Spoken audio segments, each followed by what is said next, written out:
যে আমি কাঁঠালডাঙ্গি এবং ৬ নং বাসীকে তরমুজ খিলাইয়া লালে লাল করার চিন্তা ভাবনা।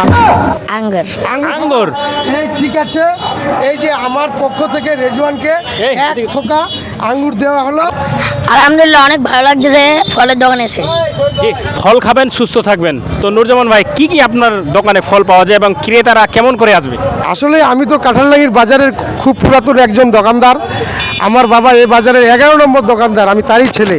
তো যাই হোক, আমি অনেক দিন ধরে ব্যবসা করি। আমার আগামী রমজান মাসে আমি আল্লাহর কাছে আশাবাদী যে আমি কাঁঠালডাঙ্গি এবং ৬ নং বাসীকে তরমুজ খিলাইয়া লালে লাল করার চিন্তা ভাবনা আছি।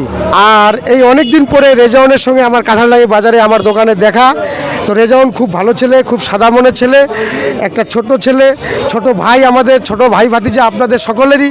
তো আপনাদের কাছে আমার অনুরোধ, বিশেষভাবে অনুরোধ থাকবে, আপনারা যারা ৬ নংবাসী, কাঁঠালডাঙ্গিবাসী, বিশেষ করে হরিপুর থানাবাসী, আপনারা সবাই আমার এই ছোট্ট ভাইটাকে লাইক, শেয়ার, কমেন্ট করে তাকে বাহবা জানাবেন।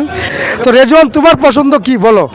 আঙ্গুর আঙ্গুর এই ঠিক আছে, এই যে আমার পক্ষ থেকে রেজওয়ানকে এই, এক থোকা আঙ্গুর দেওয়া হলো। আবার বলো। ভাই ফল খাবেন, সুস্থ থাকবেন, ভালো থাকবেন।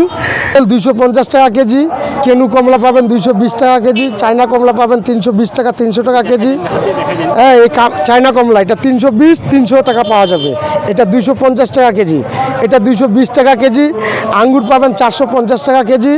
হ্যাঁ, এই আগামী এই যে সামনে আমার ডাব আছে, হ্যাঁ, এই যে আমার সামনে ডাব, এক পিস ডাব 120 টাকা। এইটুকুই, আর কি বলবো। খেজুর আছে বিভিন্ন প্রকার, কিশমিশ, বেদানা, তারপর চেরি ফল, তারপর কাজু বাদাম, কাঠবাদাম। জি, আলহামদুলিল্লাহ। কত বছর ধরে আপনি দোকান করেন? আমি তো ইনশাল্লাহ আমার বুজ ফার্ম থেকে আমি এই ব্যবসায় করি। কাঁঠালডাঙ্গি বাজারে নুরজামান ভাইয়ের দোকানে আসলাম। কোথা থেকে আপনি এই বাজারে এসেছেন? আর বাসা হচ্ছে কাঁঠালডাঙ্গি। আপনার বাসা কোথায়? কাঁঠালডাঙ্গি। জি, আপনার বাসা? আমার বাসা দিলগাঁও। জি, আপনার বাসা কোথায়? কাঁঠালডাঙ্গি। জি, আপনার? টেংরিয়া। জি, আপনার বাসা কোথায়? টেংরিয়া।